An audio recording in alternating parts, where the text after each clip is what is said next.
Tribuners Ketua DPP PDI Perjuangan Puan Maharani menjawab soal isu partainya akan mendapatkan jatah menteri pada pemerintahan Prabowo Subianto. Isu ini berkembang di tengah rencana Prabowo Subianto yang akan bertemu dengan Ketua Umum PDI Perjuangan Megawati Soekarnoputri.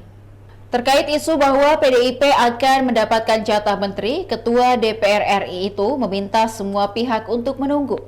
Puan mengaku masih mempertimbangkan akan menempatkan kader mengisi kursi kabinet atau tidak. Puan sendiri menuturkan bahwa sejauh ini belum ada pembahasan terkait apakah PDIP akan bergabung dengan pemerintahan Prabowo. Pasalnya, Puan mengutarakan bahwa saat ini PDIP masih fokus mempersiapkan pelantikan anggota DPR RI 1 Oktober 2024 mendatang. Namun demikian, Puan mengungkapkan PDIP berkomunikasi intensif dengan pihak Presiden terpilih.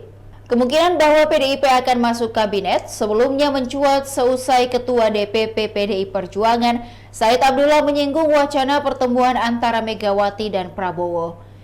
Kedua tokoh ini juga sudah menentukan di mana lokasi pertemuan tersebut. Demikian Tribun Timur Hot News kali ini. Jangan lupa untuk tetap saksikan program dan berita menarik lainnya hanya di kanal YouTube dan Facebook Tribun Timur. Download Tribun X sekarang. Menghadirkan lokal menjadi Indonesia.